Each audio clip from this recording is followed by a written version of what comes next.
Hello, everyone, and welcome to the House of Lotus podcast, a platform dedicated to spiritual research and development. This podcast is meant to throw a little bit of light onto the path of each one of us, and hopefully assist each of our listeners to take their own next step. With good intentions and one eye always on our truth, please remain open to what lies ahead. From my heart to yours and from my mind to yours, may our spirit show us the way. On this episode, we shall talk about the second chakra, called the sacral or hara, our emotional nature, and the physiological, psychological, and spiritual functions of this orange energy center. Please take a deep breath, relax, and enjoy.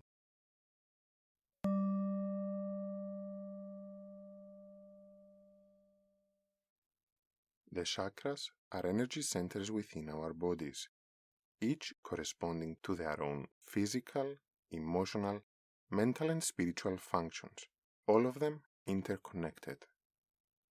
The 7 main chakras are aligned with our spine, and they separate our consciousness into 7 aspects or 7 planes. The first one is our root chakra, located at the base of the spine.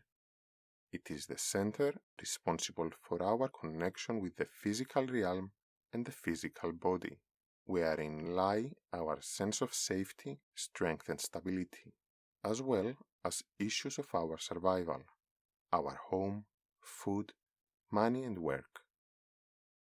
When we have worked with the energies of the first chakra to accumulate a sense of security and of what our needs are, we can more easily open up to the higher chakras. The second chakra, upon which we will focus on this episode, is called the hara or sacral chakra and is located at the sacrum, 3 or 4 fingers below the navel, shining orange light.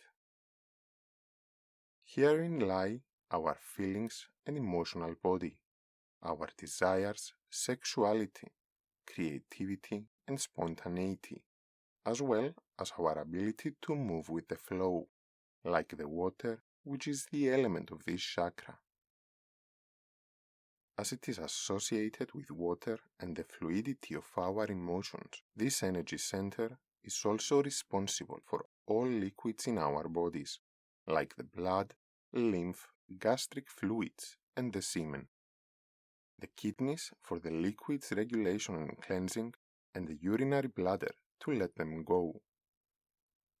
Mind you, the meridians of the kidneys and urinary bladder are connected with the previous chakra as well, creating a link between the sense of safety we experience in the root chakra with our capacity to dare feel our emotions. It is also responsible for the assimilation system, the movement of the digested food molecules into the cells of the body to be utilized accordingly, similarly to how we can take any experience and make it part of our consciousness. The sacral chakra is also connected with our sexual desires and therefore the gonads, the glands responsible for the production of our gametes and sex hormones, and the whole reproductive system and its organs, our literal creative capacity. The meridians corresponding to this center are those of the pericardium, also referred to as the one for circulation, and the triple burner, which has to do with our hormones and the endocrine system. The physical sense of this chakra is taste. Similarly, our taste in general, our likes and dislikes, are under the influence of these chakras' energies. Being aware of our desires, what we enjoy or not, and the way we deal with acquiring or consuming the object of our desires will reflect on the condition of this center and how conscious we are of our emotions in general or at any given moment. A developed sacral chakra allows us to accept our emotions, feel them for what they are, understanding how they change, flowing in our perception as we and our environment changes. This capacity to be conscious of our feelings and the experience they produce is one that we develop throughout our lives, beginning with childhood and whether we were free as children to carry them out. For example, we may still hold beliefs, even subconsciously, registered within us by our parents or teachers of things that we are not supposed to be feeling or like. For example, some of us may have grown in an environment where liking a certain color or music or toys may have been seen as inappropriate. Or maybe being sensitive was considered a weakness, or even the exact opposite. We were never to be angry because that would mean we are not good people. But emotions are not something we can choose to have or not. They are something we experience, a response to what is taking place around us, and therefore we cannot have power over whether they are awakening us or not. What we can have power over is the way we act on them. For example, it is okay to be sad or disappointed or jealous. We can take some time with any emotion, stay with it, trace it back to its roots, really make sense of what triggered it, and therefore create the space for us to deal with it and determine our subsequent behavior. We may find then that maybe we were jealous because we felt overlooked, or we were disappointed because of certain expectations that were not met. And we can continue in the same manner to examine and understand what it is that we truly feel. We should only remember to bring in our observation a sense of kindness and acceptance in order to feel safe to be honest with ourselves, knowing that whatever emotion we find, it is okay that we experienced it. When we accept it and understand what it may tell us about our inner condition, we can let it go, holding the lesson to use thereafter. If we tend to avoid it or deny it altogether, its energy may remain stuck in us, becoming heavier in our subconsciousness until it colors our behavior and perception without even knowing it. Even then, when we become aware of such tendency to avoid our emotions, we can observe it with kindness and acceptance as well. It is okay that we did that, and there was certainly a reason for it, probably to avoid guilt or feeling unpleasantness. So, we should treat our avoidance or denial the same. Just observe it, acknowledge it, and follow its roots within to understand why it came up in the first place. We can then let go of it, with no need to burden ourselves with self-punishing thoughts and more dense emotions. In the same manner, our tastes, what we like, is not something we choose. It is physical chemistry in our bodies, and it is energy of higher planes at work. So, we have a right to our emotions, and we have a right to our likes and dislikes as everyone else. Just remember that this is the second chakra. It is safer to work with it when we have already examined the first one, our root chakra, where we can become aware of our needs, so that we don't fulfill our wants at the expense of our needs. For example, if we like to eat a specific kind of food, it won't do us any good if we know that it is bad for us and therefore doesn't suit our needs. We still have a right to like it, but we also know how to act on our desire. It is the same when we like a person. If that person is unwilling or incapable to give us what we need, we may choose to stay away. What helps our sacral chakra then is allowing ourselves to experience our emotions, consciously letting them flow within us as the vitalizing energy of a clean stream of water. Letting them unexamined is like still water in a pond, creating impurities and spoiling the water.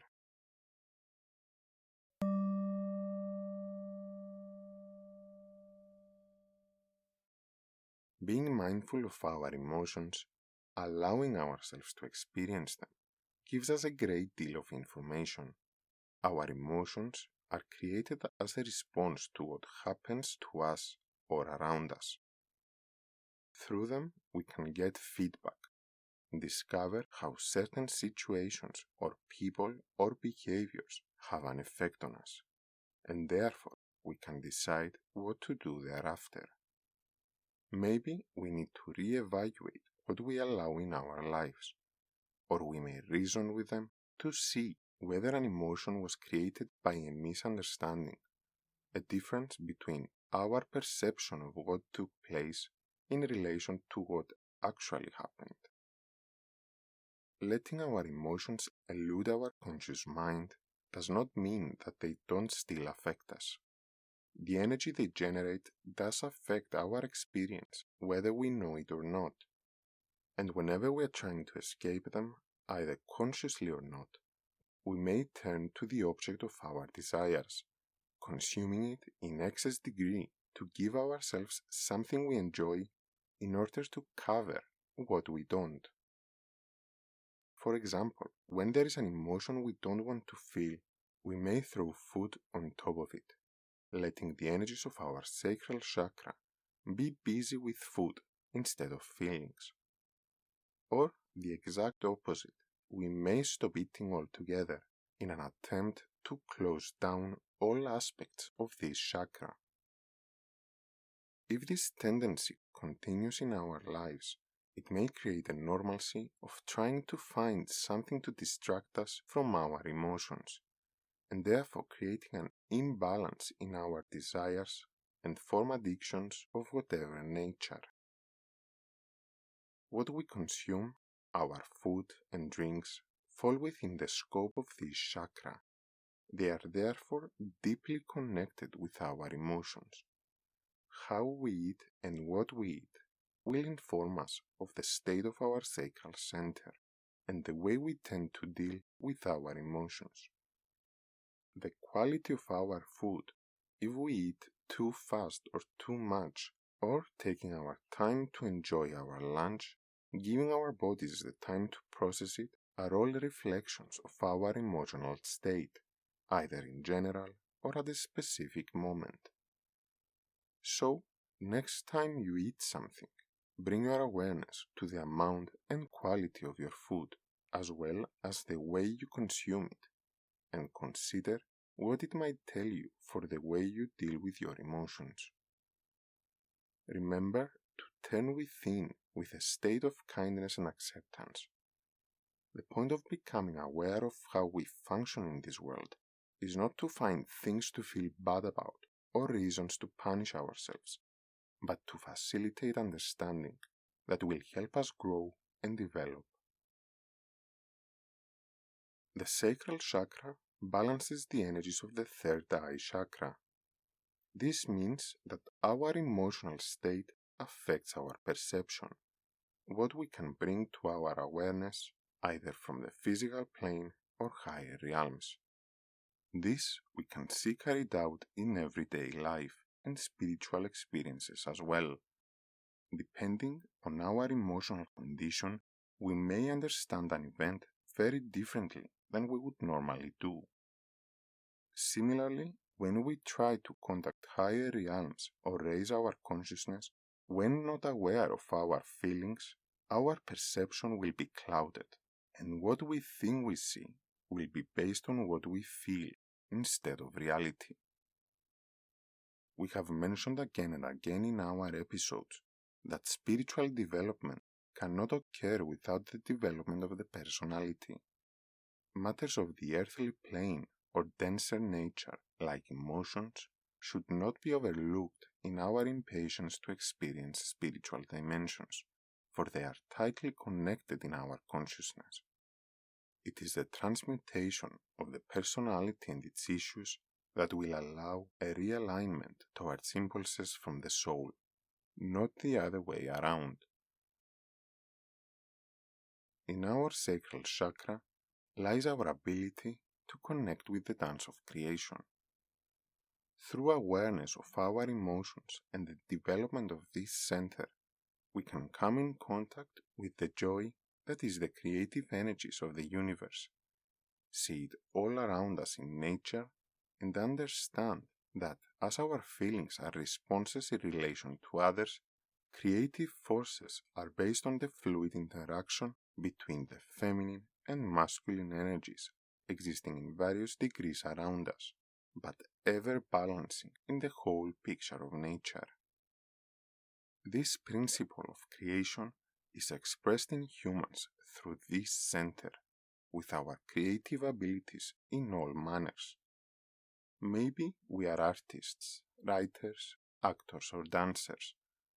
Everything that employs our creativity and our ability to tap into that aspect of us lies with the sacral chakra, bringing forth an amalgamation of the creative forces within us, the connection of our masculine and feminine energies. In heterosexual couples, this can also be expressed literally, when through the sexual act, the creative outcome of that interconnectedness may be a child. Sex and sexuality, as well as sensuality, also lie in this orange center, connected with our emotional nature and hormones in the body. The whole spectrum of degrees of feminine and masculine energies that we may embody finds expression here in our sexuality, our preferences, and the way we enjoy sex. The ability to express it and feel comfortable with our sexuality as adults, the joy that it is to interact with the energies of another, either in general with a non-physical way, but in the sexual act as well, is also developed here, beginning in our childhood and intensified during our teenage years. The way we have experienced our parents interact with each other or with us, whether they were comfortable to give a hug or a touch and be tender, dance and express their emotions in a healthy way, or whether they were reserved in their emotional expression, will form the archetypes of what we should be like as well. And thereafter come the more specific principles that may have been passed on to us. Maybe that sex is a form of sin, or that we should only have certain preferences, with our sexual desires directed only in a certain way or sex.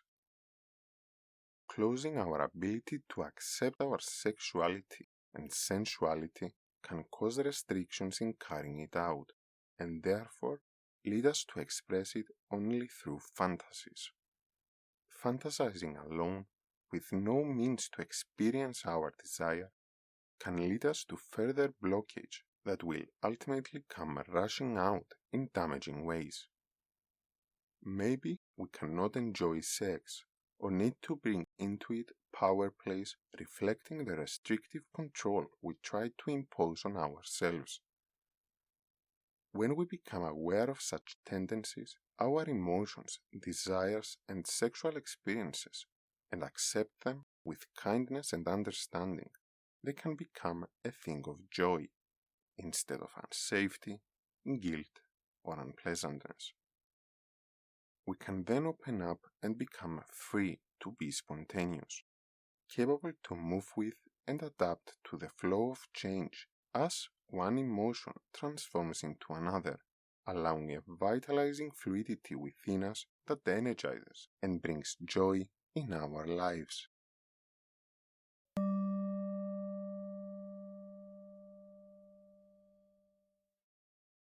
When working with the sacral chakra, we can notice certain issues connected with our emotional nature or the physical parts it is connected to that help guide us to specify the matter that needs our attention. We may observe our addictions and our desires, tracing them back to their roots. Do they truly bring us joy and invite uplifting energies in our lives, or are they the outcome of fear or pain or anything else we wish to distance ourselves from, keeping us busy always running towards the satisfaction of a so-called desire. We may also notice our tendencies towards food or thoughts and issues around sex or experience blockage in our creativity. Sleep, our sleeping habits, or the need for it can also be an indication of the condition of this chakra, because during sleep we experience and live out our feelings in the emotional plane. We may also examine our relationship with water, whether we are afraid of the sea or swimming in deep water, an indication of our attitude towards the depth of our feelings. This can all give us a glimpse of the state of our sacral chakra. And when we find any tension or imbalance, we can trace it further within, examine how it affects us and what issues it may have caused throughout our lives, to understand and heal or transmute it. And there are certain ways that can support us to connect with the more refined energies of our chakras. We may wear clothes of their color, hold or meditate with the crystal associated with them, smell essential oils, or go out to aspects of nature that resemble their element. In using them, please know that they are never a substitute for conscious examination of the self, either by ourselves or with the help of a friend, a guide, or a therapist. Nor does it replace medical advice, but it can support us through working with our issues. So we can go out to the sea. We may swim in it, aware of what emotions rise in us while in the water, or connect with its movement and the sound of waves, allowing them to smooth our experience in the moment and facilitate our introspection. We can also stay with the moonlight, especially during full moon, which helps bring light into our subconsciousness. Fun activities, and especially dancing, moving with the music, helps us connect to the fluidity of this center and experience it within us while carrying it out. We can also use the color orange or the music note D. The crystal best associated with the general aspects of this center is carnelian, and we can meditate with it or have it with us to help us be in touch with our emotions. The essential oil of sandalwood can also help us connect with the spiritual interaction of feminine and masculine energies that result in creativity, while ylang ylang can activate our playfulness and sensuality.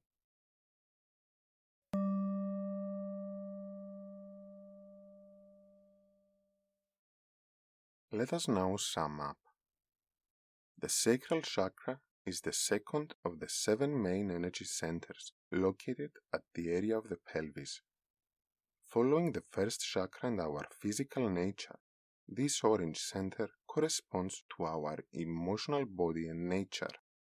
Herein lie our tastes, our desires and creativity, and the ability to be spontaneous, joyfully connected with the universal dance of creation.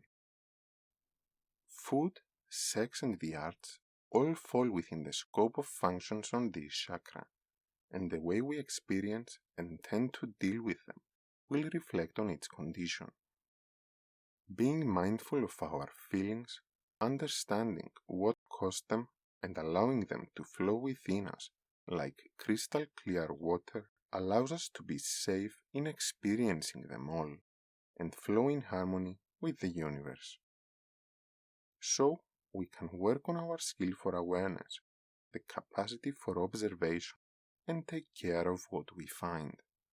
Allow yourselves to stay with the body, emotions, desires, and all the sensations caused by them and pleasure. Enfold yourselves with kindliness and acceptance along your path and be honest with yourselves. And always ask for assistance whenever you need it. For all that we find within us and subsequently understand will be one more step towards the development of our chakras and the whole of our personality, the vessel for the soul to express itself through. So, now, focus on the present moment, this precious moment. With your next inhalation and every new breath, bring your consciousness to your experience in the now, to what you find within you and all around you. Enfold yourselves with kindliness and acceptance, reassuring that whatever you find is okay. With your intention, bring your awareness to your orange sacral chakra, 3 or 4 fingers beneath the navel. See its energy swirl with emotions. Take a deep breath and allow it to calm down. Slow down like waves calmly reaching the shore. Remember that the sea changes. Serenity turns to storm, and storm returns back to silence. Change is a part of life, and it's okay. Observe the difference in your state as you stay with your feelings. If at any time your experience becomes too intense, bring your awareness back to a deep breath and return to your feelings when you are ready. You can just stay with them or choose one to become conscious of. Trace it back to its roots to examine and understand it, knowing that whatever it is, it's okay. It is not you, but only a feeling you experience at this moment. Take a deep breath, allowing the vitalizing fluid energy to fill your consciousness. Exhale with the affirmation, I feel.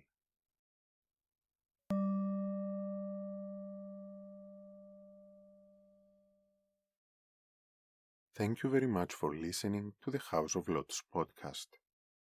If you have enjoyed the episode, please consider supporting the show by following, sharing it with like-minded people, or becoming a patron to enjoy special rewards and extra content. You can find more about us on our website, thehouseoflotus.eu. Thank you and enjoy your present.